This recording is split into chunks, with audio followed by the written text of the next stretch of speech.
Y bien, ahora continuando con lo que vimos en el video pasado, que fue el accidente nuclear de Chernobyl, hoy vamos a ver las consecuencias del mismo. Exactamente. Hoy vamos a tratar de explicar qué pasó después del accidente. Ok, vamos a ver en qué parte nos quedamos. En el video anterior vimos en el momento de la explosión y todos los sucesos que llevaron a esa explosión. Vamos a volver a remontarnos a esa explosión. ¿Qué sucedió? La segunda explosión liberó una gran cantidad de radiación. ¿Por qué? Porque esa segunda explosión fue tan potente que desprendió el techo del reactor. En el núcleo, que ya se encontraba prácticamente fundido, las tuberías prácticamente se encontraban rotas, había una gran cantidad de elementos radioactivos. Al momento que se produjo esa explosión, se liberó como si fuera una gran nube en forma de chimenea. De hecho, se dice que esa nube alcanzó una altura aproximada de 1000 metros. En esa nube iban una gran cantidad de elementos radioactivos procedentes del núcleo. Aproximadamente el 10% del núcleo se liberó en esa primera explosión, que contenía yodo, C-131, C-137, estroncio, plutonio, uranio y de gran cantidad de elementos. ¿Pero qué más pasó? Algo importante en este punto fue que el grafito, recordemos que el grafito es una forma de carbón, por lo tanto suele ser muy inflamable. El grafito comenzó a incendiarse y ese incendio de grafito es lo que continuó liberando todavía más elementos radioactivos. De hecho, ese incendio de grafito no se pudo contener sino 10 días después de la explosión. Ese incendio, que fue lo más importante, más la fundición del núcleo, es la consecuencia principal de la liberación de grandes elementos radioactivos. Ahora, ¿qué medidas se tomaron para tratar de contener esa emisión de radiación? Ok, después de que se detectó la explosión, que todo se sintió, los bomberos de la planta, así como la parte militar que vigila la planta, llegaron a tratar de mitigar ese incendio. Fue vital esto, ¿para qué? Para evitar que el fuego se extendiera. Como lo dices, el grafito es carbón en sí, es carbón, lo que utilizamos en las parrilladas. Por lo tanto, iba a seguir ardiendo y ardiendo y ardiendo. Ese fuego se pudo haber extendido hacia parte de la planta número 3 y así como hacia los siguientes pisos, que atrapando más personas. Directamente estas personas no sabían con qué fuego estaban tratando. Este fuego lo trataban de mitigar, pero no se apagaba con facilidad. Como lo acabas de comentar, 10 días después fue cuando se logró mitigar el incendio. Entonces nos podemos imaginar la cantidad de combustible que había en él. El problema aquí fue que los bomberos no sabían a qué se enfrentaban, no sabían que el núcleo estaba abierto. Por lo tanto, fueron las primeras personas en recibir una cantidad demasiado fuerte de radiación. ¿Por qué? Porque ellos iban sin protección, salvo con la protección térmica, pero ¿de qué les iba a servir? Para detener alfas, pero había gamas, había neutrones saliendo, había demasiadas cosas saliendo de ahí, igual estaban inhalándola, porque ellos pensaron que era un fuego normal, un fuego donde nada más hay que protegerse de las emisiones de carbón. Después de esto, el gobierno decide tomar medidas un poco más extremas, al ver que el núcleo estaba abierto. Primero no lo aceptaban, pensaron que la planta iba a volver a funcionar, y bueno, se llevó a cabo un depósito de arena, arcilla, boro y plomo. ¿Para qué? El boro era para absorber los neutrones, evitar más problemas. El plomo era para blindar de la radiación, y la arcilla y la arena como agentes aglutinantes. Al finalizar el depósito de estos productos, para aproximadamente mediados de mayo, se habían depositado 5000 toneladas de esta mezcla sobre el reactor, pero 5000 toneladas era demasiado sobre el reactor. Entonces, ¿qué trataron de hacer? Dijeron, puede colapsar en la parte de abajo. Lo que hicieron fue hacer un túnel y reforzar con hormigón y concreto todo para evitar el desplome y de nuevo levantar una nube radioactiva, que hubiera sido todavía peor. Después de esto, se avecinaba ya el invierno.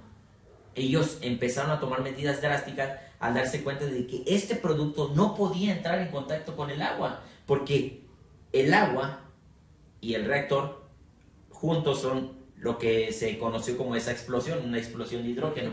Entonces, no deberíamos de dejar de que llegara el agua a esto. Como habíamos hablado en el video pasado, Ucrania es un país muy frío, tiene nevadas. Nevada, que es otro estado de agregación del agua.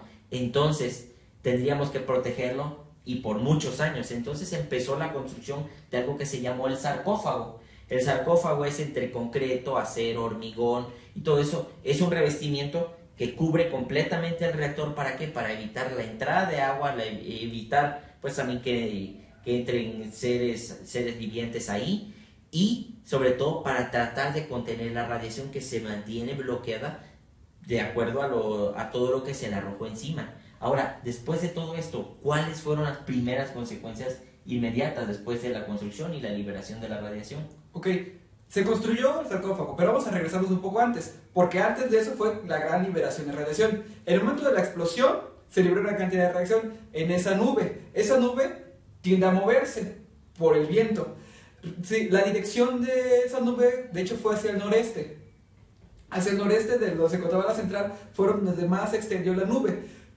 Se liberaron una cantidad de elementos. Muchos de ellos, los más pesados, se quedaron alrededor de la central. Alrededor de 100 kilómetros de la central se encuentran los elementos más pesados. Pero los elementos más ligeros tienden a moverse y a llegar a lugares más lejos. Se liberó la gran cantidad de gases. El xenón que se había producido en la central fue liberado. ¿Cuáles fueron las primeras consecuencias de esa explosión? Bueno, la primera consecuencia fue el fallecimiento de 2 personas en el momento de la explosión que se encontraban sobre el edificio del reactor. Posterior a este, se han contabilizado por el accidente 31 muertes. La mayoría de ellos, 28 de ellos, fueron bomberos, que, como lo dijo Israel, llegaron simplemente a apagar un incendio. Y igual, en esos tiempos se creía, los primeros informes eran, ok, es un incendio, lo apagamos y el reactor podrá seguir funcionando sin ningún problema, hasta que se dieron cuenta de la magnitud. Cuando se dieron cuenta de la gran cantidad de radiación que se había liberado, una de las primeras acciones fue evacuar a la población. La ciudad más cercana a la central de Chernobyl, que se conoce como Pripyat, fue evacuada a los 3 días de la explosión, que no debió haber sido evacuada con tanto tiempo. Tenía que haber sido evacuada prácticamente inmediatamente, pero también vimos a lo mismo, había demasiada desinformación.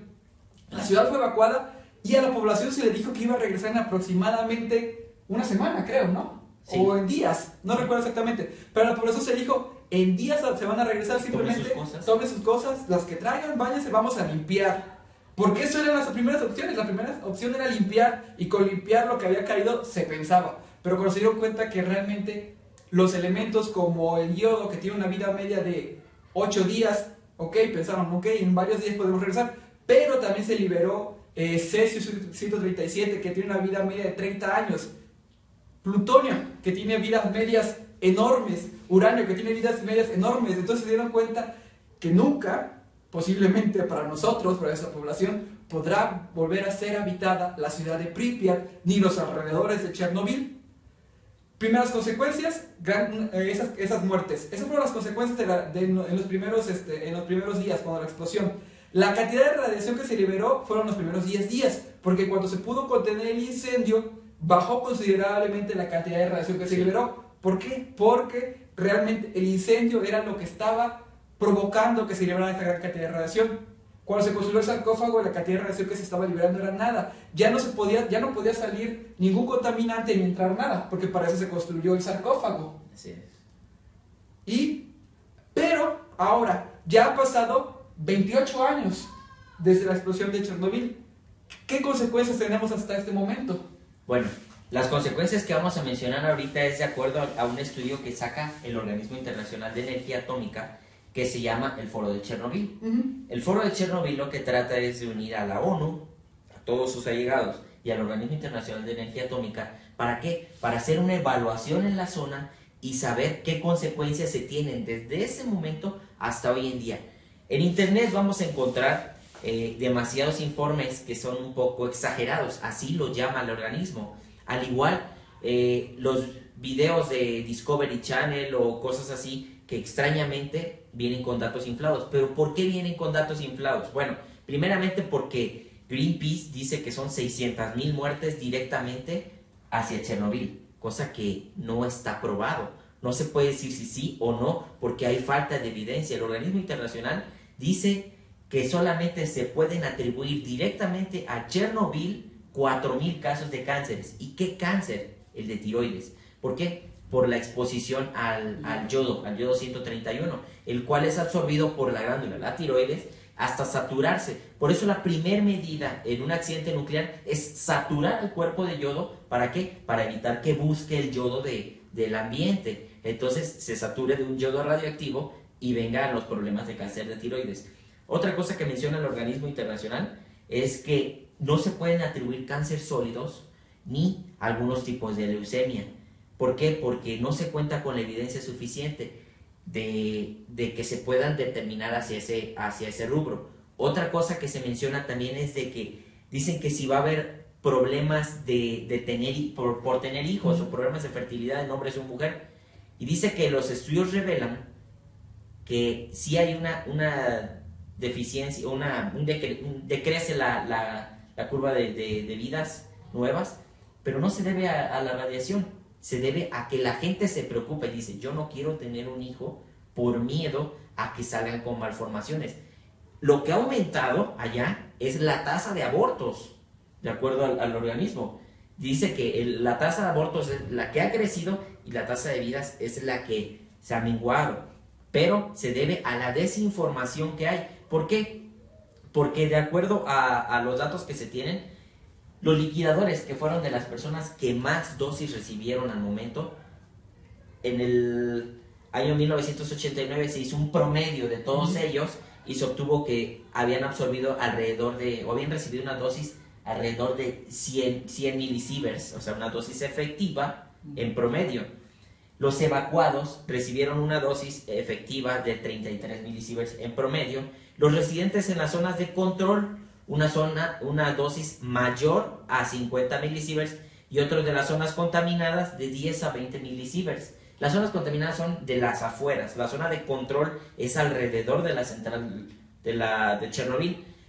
El problema aquí es que la gente cree, por falta de información, que esas son dosis elevadísimas de radiación, cuando si uno checa en la página de Facebook, hemos colgado algunas imágenes de zonas donde la dosis de radiación es todavía superior a cualquier alrededor de Chernobyl. ¿Por qué? Por la radiación de fondo. Hay lugares en Brasil, en India, en Irán, así, donde hay una playa que habíamos mencionado que tenía 50 milisieverts y entonces hay otros que tienen 100 milisieverts, 200 milisieverts. Esas son dosis naturales y aún así la gente vive, se baña en esas zonas.